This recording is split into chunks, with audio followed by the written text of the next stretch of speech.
বেশি হবে না। আচ্ছা আচ্ছা, 5-6 কেজি ওজনের একটা মিষ্টি কুমড়া আমরা দেখলাম। তো এই আচ্ছা আচ্ছা, শয়ে শয়ে মিষ্টি কুমড়া এখানে। এটা হচ্ছে মিষ্টি কুমড়ার পুরো এরিয়া। তারপর আমরা একটু সামনের দিকে গেলে দেখতে পাচ্ছি ঢেঁড়স, আসলে ভেন্ডি বলে অনেকে। দেশের বাইরে বসে আমরা বাংলাদেশি যে ভেন্ডি, ঢেঁড়সের যে গাছ, ঢেঁড়সগুলা দেখতে পাচ্ছেন ফ্রেশ, একেবারে ফ্রেশ। আমরা আসলে দেশের বাইরে এত হাজার হাজার কিলোমিটার দূরে বসে বাংলাদেশের যে এই সবজিগুলা ওনারা কষ্ট করে আমাদের জন্য তৈরি করেন, আমরা আসলে এখান থেকে নিজেরাও খাচ্ছি, অন্যান্য দেশের বাঙালিরাও পাচ্ছে। প্লাস যেটা হচ্ছে যে বাংলাদেশের রেমিটেন্সে আমরা আসলে অনেক হেল্প হচ্ছে এই সেক্টর থেকে। তার মানে আমরা ইউরোপে, ইটালিতে কৃষি খাতে অনেক এগিয়ে আছি। আপনারা দেখছেন যে এটা হচ্ছে ঢেঁড়স বা ভেন্ডি যেটা বলে। তারপরেই আছে আরো অনেক আছে, আমি আপনাদেরকে বলছি। যেমন সিদ্দিক ভাই, এখানে আপনার কতগুলা সবজি চাষ হয়? আমার এখানে বর্তমানে আমি 12টা প্রোডাক্ট। আচ্ছা আচ্ছা, 12টা প্রোডাক্ট, 12টার মতো সবজি ফলন করেন। তার মধ্যে আমরা মিষ্টি কুমড়া দেখলাম, ঢেঁড়স বা ভেন্ডি দেখলাম। 5 জনের কাজ করে। আচ্ছা আচ্ছা, 5 জন লোক ওনার এইখানে। আমাদের বাংলাদেশি ভাই আছে 2 জন, আর ইন্ডিয়ান আছে 3 জন, 5 জনের কাজ করে। আচ্ছা আচ্ছা, 5 জন এখানে কাজ করে। আসলে এই কাজটা অত সহজ না। আমি যা দেখলাম যে আসলে রোদের যে তাপ, হ্যাঁ, তো এই তাপের মধ্যে আসলে ওনারা কষ্ট করে আমাদের জন্য এই যে কাজগুলো করে, আসলেই অনেক কি বলবো, অনেক ভালো লাগে।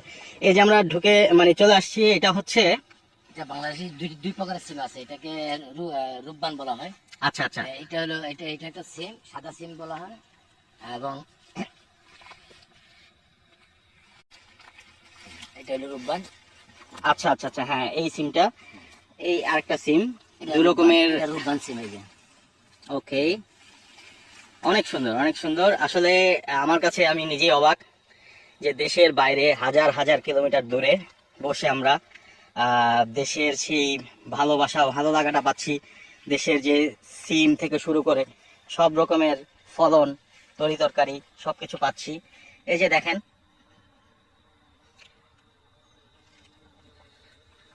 অনেক সিম। আমার প্রতিদিন 100 কেজি সিম বাইর হয়। আচ্ছা, এই সিমের এই সেকশন থেকে, এই সিমের এই ডিপার্টমেন্ট থেকেই সিদ্দিক ভাই প্রতিদিন 100 কেজির উপরে সিম উনি বিক্রি করেন।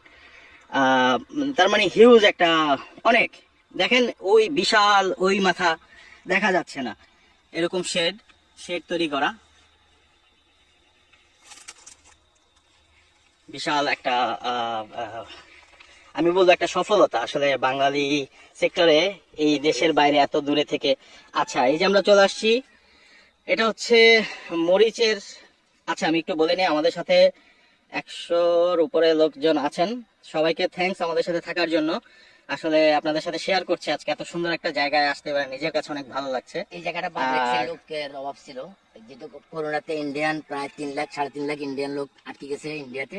আচ্ছা আচ্ছা, আর বাংলাদেশি প্রায় 40,000 লোক আটকে গেছে।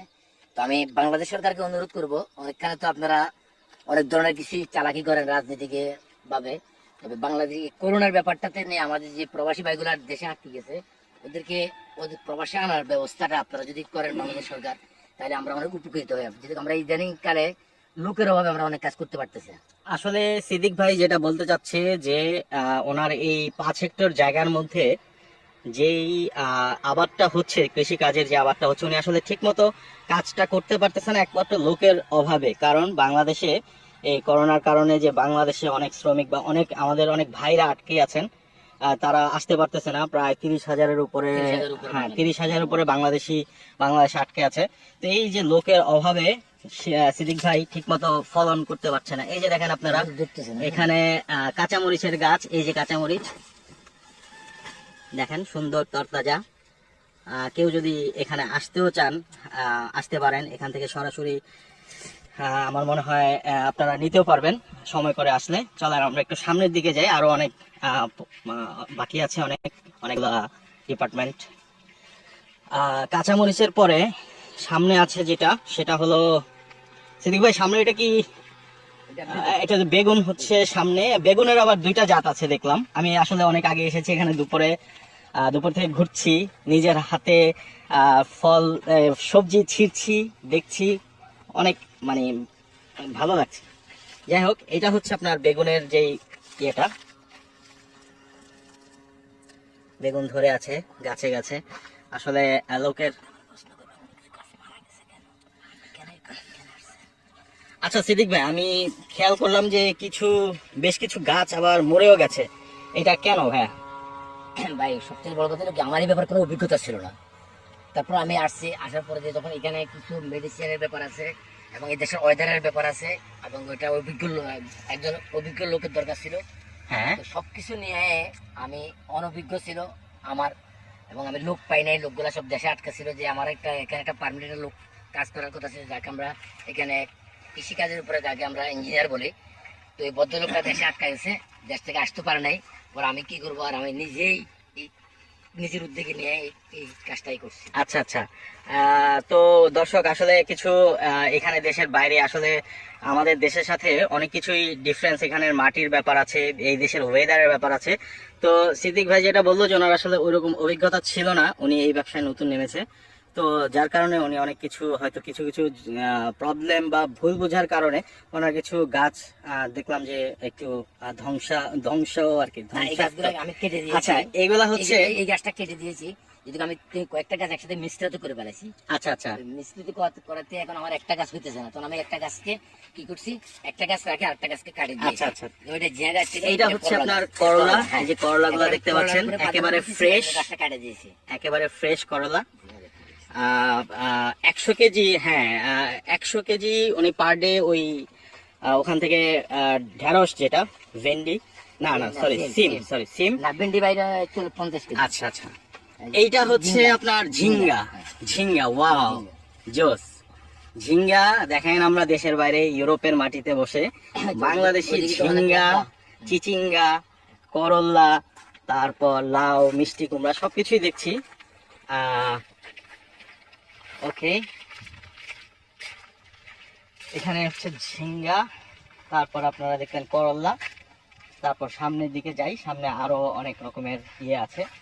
তারপর ওইদিকে আমি এক সাইডে লাল শাক দেখছিলাম, তো লাল শাকের আসলে ওই পাটটা এখন আর, সকালবেলা মালটা কাটি ফেলেছি, মানে মাল অর্ডার ছিল, মাল দিয়ে দিছি, মাল দুধের না মাল নাই, কারণ অনেক মাল ছিল মূল্যায়ন, যেটাকে দুন্দুল বলা হয় বাংলাদেশে। আচ্ছা আচ্ছা, অনেক দুন্দুল ছিল, এখনো আছে দুন্দুল। আসলে এখানে যেটা হচ্ছে যে লোকবলের অভাবে, যেটা আমি শুনলাম সেই কাছে করোনার কারণে দেশ আটকে পড়ে যাওয়ার কারণে অনেক মানুষ, এই যে পোশাক দেখতে পাচ্ছেন আপনারা, উনি ঠিক মতো সাপ্লাই দিতে পারছে না, উনি লোক খুঁজে পাচ্ছে না। তো এই যে ধুল ভাই, সেই ছোট ছোট ধুন্দুগুলো হচ্ছে আজকে, গতকালকে উনি আজকে অনেকগুলো সবজি উনি এক্সপোর্ট করেছে বিভিন্ন জায়গায়, বিভিন্ন ক্লায়েন্টের কাছে। দ্যাটস ওয়াই বড় বড় ফলগুলো সবজিগুলো দেখতে পাচ্ছেন না। আর এগুলো হচ্ছে সাদা বেগুন, সাদা বেগুনের, ওকে,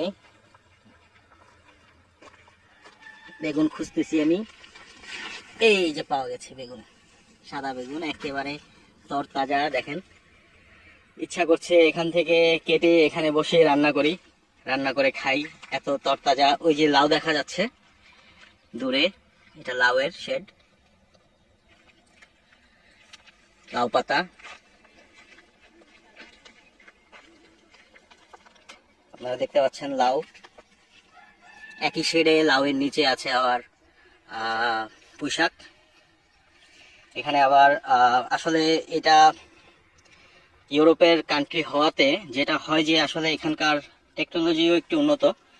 দেখেন আপনারা পানির লাইনগুলো কিভাবে সেট করা, প্রত্যেকটা 5 হেক্টর জমি কিন্তু বিশাল একটা জমি, এবং এই পুরো জমিটাতেই চারদিক দিয়ে পানির লাইনগুলো কিন্তু সব সেট করা।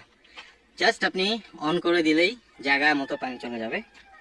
এবং এই সবের জন্যই যেটা হয় যে খুব কম লোক দিয়েও আসলে এই কাজগুলো করা যায়। এদিকেও লাউ দেখা যাচ্ছে। এইটা কি ভাই? এটা পাট শাক। ওয়াও, পাট শাক। আমি জানি না এখানে ইউরোপের যারা আছেন তাদের কাছে আসলে এটা অনেক মজার একটা ব্যাপার যে পাট শাক এগুলো আসলে আমরা চাইলেই পাই না, কিন্তু আমাদের ভাইয়েরা আমাদের জন্য পরিশ্রম করে এই যে ফলনগুলো করছে, আমরা এগুলো সুবিধা পাচ্ছি। আসলে ফ্যান্টাস্টিক, খুবই ভালো লাগছে। আমি জানি না আপনারা কেমন ফিল করছেন। এটা হচ্ছে বরবটির যে রোগুলো ওই পাশে আরও আছে। বিশাল একটা জায়গা, বিশাল সুন্দর একটা জায়গা। তো